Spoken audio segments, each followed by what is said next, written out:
잠언 14장의 말씀을 통해서 제로는 무가 아니다 라고 하는 말씀의 제목으로 오늘 말씀을 전하고자 합니다. 오늘은 좀 미련한 자의 특징을 몇 가지로 살펴보자 합니다. 우리가 다 미련한 자가 되지 않기를 바라겠습니다. 첫 번째로 미련한 자의 특징이 뭐냐? 결국은 자기가 자기를 망하게 하더라라고 하는 것입니다. 남이 망하게 하는 게 아니라요. 미련한 자들은요, 자기가 자기를 망하게 하더라는 거예요. 이게 진짜 미련함이죠. 자, 1절 보겠습니다. 1절과 3절 한번 볼까요? 시작. 지혜로운 여인은 자기 집을 세우되 미련한 여인은 자기 손으로 그것을 거느니라. 3절 시작. 미련한 자는 교만하여 입으로 배를 자청하고 지혜로운 자의 입술은 자기를 보전하느니라. 아멘. 자, 여기 공통적으로 말하는 게 뭐냐면 결국 미련한 자들은 자기 스스로 망하더라라고 하는 것입니다. 대표적인 예가 있다고 한다면 시기와 질투 이런 거라고 할 수 있겠죠. 아무 일도 없었고 또 아무것도 아닌데 혼자 질투하고 시기하더라는 거예요. 상대도 알지도 못합니다. 아무도 의식하지도 않지요. 그런데 혼자만 이게 망상이라고 할 수 있겠죠. 망상에 빠져 있다라고 하는 거예요. 자기만 딸을 시킨다는 둥, 자기 없는 데서 흉을 본다는 둥, 나 때문에 아무개가 그랬을 거라는 둥, 온갖 자기 상상과 자기 망상으로 혼자 해석을 하다가 결국 자기 감정 혼자 상하고 관계 다 깨고 공동체 와해되고 분열과 다툼을 일으키게 되는 경우가 있더라라고 하는 것입니다. 이게 뭐냐면 자기가 자기를 망치고 있는 모습이라는 거죠. 교회에서 이런 모습도 되게 많이 본 것 같습니다. 그러니까 남들은 아무 생각도 없는데 혼자 의심하고 혼자 질투하고 혼자 분노하다가 결국 자기 밑바닥만 보이게 되더라라고 하는 것입니다. 그러니 어리석음이죠. 종종 부부가 다툴 때에 제3자 때문에 다툴 때가 있지요. 정작 그 제3자는 알아요, 몰라요? 아무것도 모르죠. 아무것도 한 것도 없지요. 그런데 자기들끼리 상상력을 동원해서 서로 다투고 있더라는 거예요. 얼마나 바보 같은 모습입니까? 왜 예전 남편의 첫사랑 때문에 싸우냐는 거예요. 그거 과거 아무것도 아니잖아요. 어디선가 잘 살고 있을 텐데 그 사람 때문에 엄한 사람 두 분이 싸우고 있더라는 것입니다. 그러니 이게 참 미련한 모습이죠. 전에 한 목사님께서 50대 초반에 설교석상에서 이렇게 선포를 하셨다고 합니다. 나는 60세가 되면 은퇴를 하겠습니다. 보통 70세에 은퇴를 하시잖아요. 그러니까 10년 일찍 은퇴하시겠다고 선포하신 거예요. 그래서 성도들이 역시 우리 목사님 자리에 연연하지 않는다고, 욕심이 없으시다고, 훌륭한 분이시라고 막 그랬다라고 하는 거예요. 자, 그런데 막상 60세가 금방 돼요, 금방 안 돼요? 금방 되죠. 그런데 문제는 60세가 됐더니 성도들이 아무도 목사님의 은퇴를 만류하는 소리를 아무도 안 하더라는 거예요. 그래서 이 목사님이 되게 속상해하면서 그럼에도 불구하고 자기가 한 말이 있으니까 은퇴를 하긴 했다라고 하는 것입니다. 그런데 이게 참 그렇게 되다 보니까 좋지 않게 은퇴를 하고 본인도 해놓고 나중에 가서 교회에 섭섭하다고 뒤에서 교회 욕하고 성도들도 결국에는 목사님이 그렇게 말했으면서 왜 또 그걸 또 섭섭해하냐고 또 목사님께 그렇게 이야기하는 이상한 상황이 연출되더라고 하는 거예요. 여러분 잘 보세요. 처음부터 그냥 아무 말 안 하셨다라고 한다면 그냥 은퇴 정년 때까지 잘 사역하시다가 이렇게 모양 좋게 헤어질 수 있었을 텐데 결국 이 목사님 스스로가 그런 형국을 만들었다라고 하는 것입니다. 죄송합니다. 이런 게 좀 미련함이다라고 하는 것이죠. 가만히 보면 누가 제일 나를 힘들게 하느냐? 자기가 자기를 제일 힘들게 할 때가 많이 있다는 거예요. 남편도 아닙니다. 아내도 아닙니다. 결국 따지고 그 남편과는 누가 골랐죠? 내가 골랐어요. 그러니까 내가 나를 힘들게 하고 있다라고 하는 거예요. 자녀들 때문에 힘들 때가 있죠. 이렇게 말을 안 들어. 근데 가만히 보면 애를 그렇게 키운 게 누구예요? 나라는 거예요. 나의 모습이 투영되는 거 아니겠습니까? 그러니까 자기가 그렇게 힘들게 하더라는 것입니다. 그래서 전문가가 그러잖아요. 나쁜 아이는 없다고 나쁜 부모만 있을 뿐이라고. 저도 그렇습니다. 맨날 일 벌리고 죽으라고 힘들어한다라고 하는 거예요. 그런데 그게 진짜 건설적이고 되게 생명이 있고 하나님이 기뻐하시는 일이라면 상관이 없겠죠. 힘들어도. 근데 우리들이 하는 일이 꼭 그런 일들만 벌리는 것은 아니더라는 거예요. 괜히 시작했다가 이거 수습하느라 돈 쓰고 힘 쓰고 시간 쓸 때도 되게 많이 있다라고 하는 거죠. 얼마나 미련한지 모릅니다. 그런 미련함들을 주 안에서 잘 제거할 수 있는 모두가 되기를 바랍니다. 특히 과거 가지고 감정 상하고 상상력으로 판단하는 그런 어리석은 자들 되지 않기를 바라겠습니다. 두 번째로 미련한 자의 특징이 뭐냐면 무를 좋아한다는 게 없을 무를 좋아한다라고 하는 거예요. 4절입니다. 한번 볼까요? 4절 시작. 소가 없으면 구유는 깨끗하려니와 소의 힘으로 얻는 것이 마련이라. 아멘. 이게 무슨 말입니까? 그러니까 어리석은 자들은 이 무를 좋아한다라고 하는 것입니다. 소 없으면 청소도 안 해도 되겠네. 귀찮게 소 밥 주러 맨날 그렇게 하지 않아도 되겠네. 편하니까 소를 뭐 해버리는 거예요? 없애버리는 거예요. 그러면 소 없애버리면 어떻게 될까요? 가난해지죠. 이게 어리석음이다라고 하는 것입니다.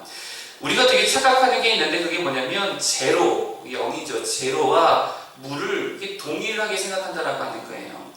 여러분 기억하십시오. 제로와 무는 절대로 같은 게 아닙니다.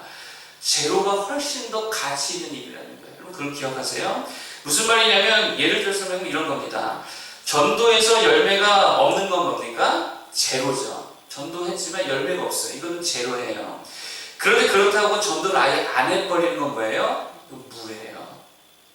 오늘날 많은 교회가 그래서 전도를 안 한다라고 하는 거예요. 왜요? 제로이니까.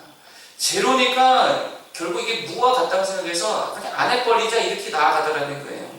그런데 사실 전도 숫자만 제로지 다른 건 절대 제로가 아니라는 거예요. 일단 하나님께서 기뻐하시잖아요. 그리고 내 신앙이 잘하잖아요. 그것을 위해 교회가 기도하고 협력하면 교회가 하나 될 수 있잖아요. 그리고 보이지 않아서 그렇지 분명 보이지 않는 곳에서 열매가 있습니까 없습니까? 열매가 있다니까 하나님이 일하시고 있다라고 하는 거예요. 사실은 제로가 아닌 것입니다. 그래서 23절에 뭐라 그러냐면 23절 한번 읽어볼까요? 23절 시작. 모든 수고에는 이익이 있어도 입술의 말은 궁핍부리를 뿐이니라. 아멘. 모든 수고에는 다 뭐가 있대요? 이익이 있다는 거예요. 눈에 보이고 보이지 않고를 떠나서 언제나 무슨 일을 하건 간에 모든 수고에는 다 이익이 있다는 거예요. 제로로 보인다 할지라도 사실은 감추인 이면에 이익들이 있는 줄로 믿습니다. 새벽 기도회 때 아무도 안 나온다. 이거 숫자만 따지면 뭐예요? 제로잖아요. 그런데 그렇다고 전면 새벽 기도 없애버려. 이거는 무죠. 근데 여러분 우리 동기 목사님들 중에서 개척교 목사님들이 덜어 있는데 교회가 전혀 서질 못하는 교회도 종종 있습니다. 그럼 제가 이렇게 물어봅니다. 예배는 어떻게 드리십니까? 주일 오전 예배, 수예배 정도를 드리더라고요. 새벽 예배 드리십니까? 물어보면 안 드린다 그래요. 그래서 왜 그렇습니까? 그러면 아무도 안 오니까 안 드린다는 거죠. 그러니까 제로와 무를 같다고 생각한다고 하는 거예요. 그런데 이게 절대로 같지 않다라고 하는 것입니다. 여러분 제로의 의미가 뭐죠? 가만히 생각해 보면은요 시작이라는 의미를 갖고 있어요. 시작. 그래서 근데 무는요 말 그대로 무예요. 시작도 안 한 거죠. 그러면 뭔가 일이 되고 열매가 있고 그러려면 생각해보세요. 1부터 시작합니까? 0부터 시작합니까? 0부터 시작하죠. 제로부터 시작하더라라고 하는 거예요. 그래서 그런 격언이 있잖아요. 시작이 반이다 이런 말이 있잖아요. 그러니까 제로로 보이지만 사실은 이게 뭐라는 거예요? 절반은 하는 거예요. 따라서 기도도 어떻게 하냐면 하나님 이거 어차피 제로니까 안 하겠습니다. 그게 아니라 이거 감당케 하여 주옵소서, 감당할 능력을 주옵소서, 열매를 주옵소서 이러고 기도하면서 감당해야 될 줄로 믿습니다. 교회 사역이든 무슨 임원이든 선교든 뭐든 항상 안 하고 못하고 없애고 피하고 이런 모습이 아니라 기도하며 주의 능력 구하며 보기에는 제로 같아 보인다 할지라도 그 이면에 감춘 엄청난 가능성들을 보면서 잘 감당할 수 있는 자들 되기를 축복합니다. 여러분 기억하세요. 제로와 무는 같은 게 아니라는 거예요. 무를 선택하지 말고 제로를 선택할 수 있는 모두가 되기를 축복하겠습니다. 마지막 세 번째로 미련한 자의 특징이 뭐냐면 하나님을 경외하지 않더라라고 하는 것입니다. 26절 27절입니다. 한번 보겠습니다. 26절 27절 시작. 여호와를 경외하는 자에게는 견고한 의뢰가 있나니 그 자녀들에게 피난처가 있으리라. 여호와를 경외하는 것은 생명의 셈이니 사망의 그물에서 벗어나게 하느니라. 아멘. 하나님 경외가 뭡니까? 이게 추상적인 개념으로 말고 실제적인 행동으로서 하나님 경외하는 행동이 뭐냐는 거예요. 결국 기도와 말씀이지요. 그러니까 세상 바보의 특징이 뭐냐? 정확히 다른 건 다 하는데 뭐만 안 해요? 기도와 말씀 생활을 안 해요. 이게 진짜 바보지요. 생각해보세요. 기도와 말씀 생활하면 누가 도우십니까? 하나님이 도와주시잖아요. 근데 어떻게 이걸 안 할 수가 있습니까?